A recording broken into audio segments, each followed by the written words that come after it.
Do you ever feel like your biggest battle is on the inside of you, in your own head? That constant critic, the voice of shame, never feeling like you're enough.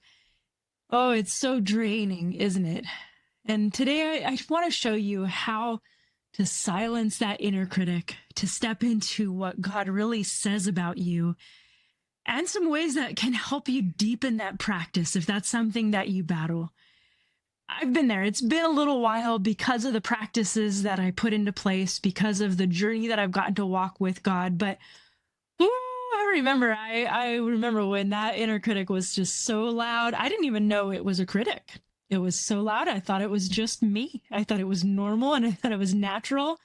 I shared this in my wholeness meditation community, but oh, there was a time when I first stepped out in business, in the business world, to launch my first business in doing web and graphic design. And my worst boss ever, I think that I've ever had, was myself.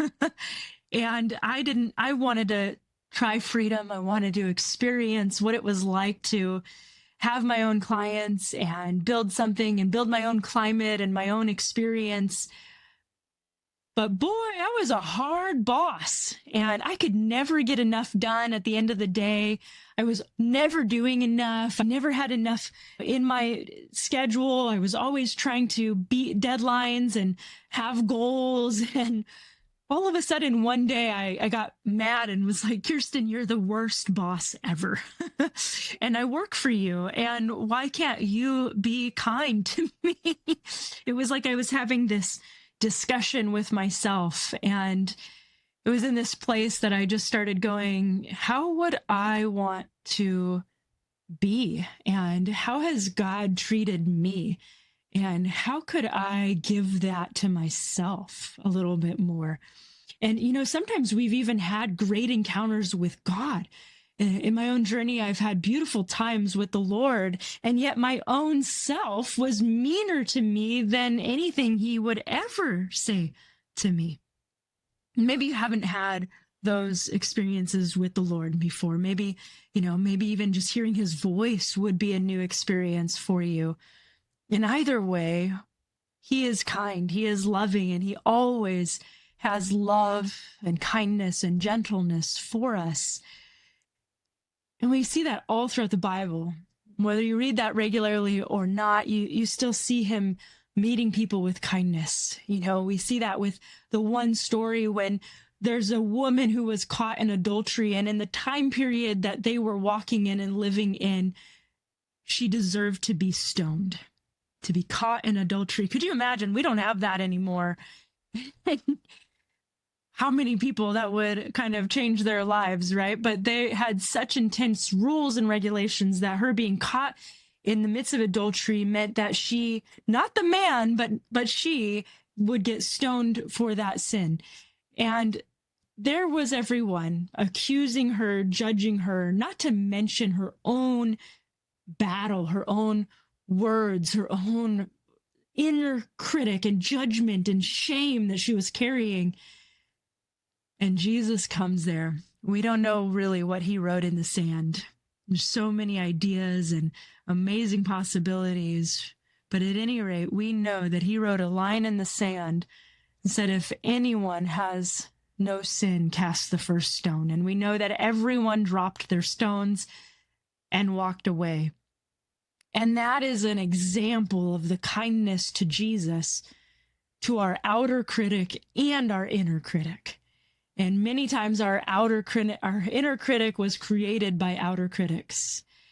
And I go into much more detail in a little teaching in my Wholeness Meditation app experience on how to break free from that. But when you start to get met with that kind of kindness, you understand that his kindness in every moment of sin or shame that you see Jesus walking in, he always came and had love. He always came and had grace, and he always came and had kindness. And if he's not doing that, if he's not criticizing, if he's not judging you, then where are you? And I just want to release that over you. Sometimes we have that stuck in our nervous system, maybe from a young age, where it's just been wired into our neural pathways. It's been wired into our nervous system that ultimately blocks us from rest. It blocks us from this place of intimacy with God, of hearing his voice, past wounds and traumas, shame or unmet expectation. Here's the thing. Yes, while those things create an opening for the enemy to accuse us, while those things create an internal voice and climate for our own critic to speak, God's presence restores, and he brings grace, and he never uses shame as a motivation. And I used these two verses in that training that I did, was Romans 8:1, no condemnation in Christ Jesus, and Zephaniah 3:17, that he delights over you with singing. You know, and the invitation of the gospel is always an exchange. We exchange our shame, our judgment, our voice for his. He always trades up.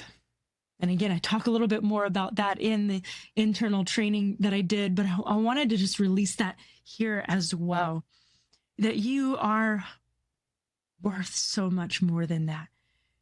There is grace for you. And if you've been battling that inner critic, I just want to encourage you to bring that voice to him. Maybe that voice, that part of you, isn't all of you. And maybe that voice needs to hear Jesus's voice too. Maybe part of you has been shoving that voice down or trying to make it quiet.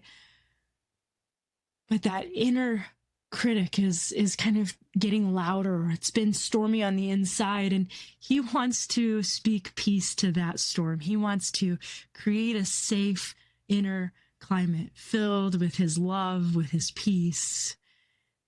Oh, like 1 John 3:1.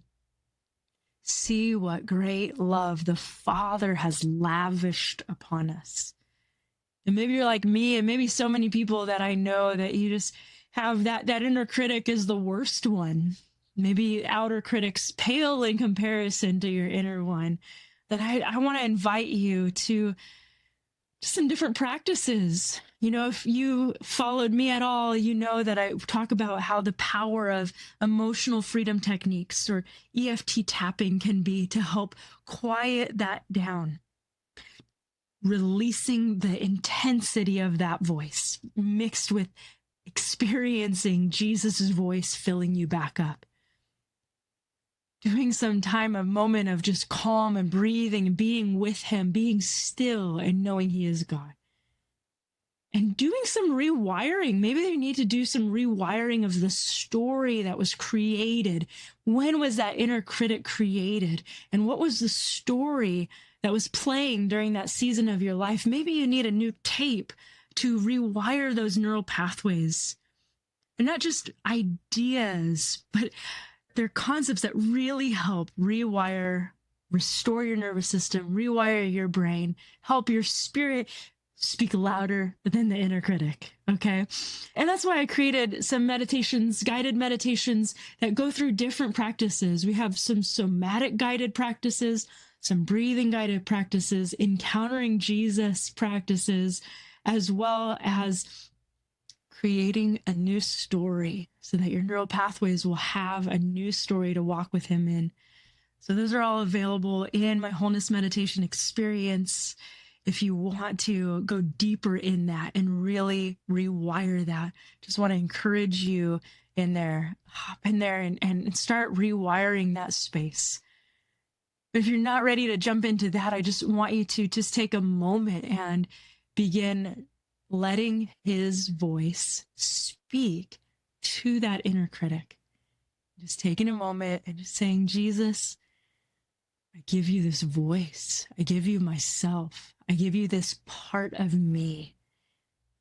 What do you want to speak to that part of me right now? Just pause. Let him minister to you. Let him speak to you. Okay.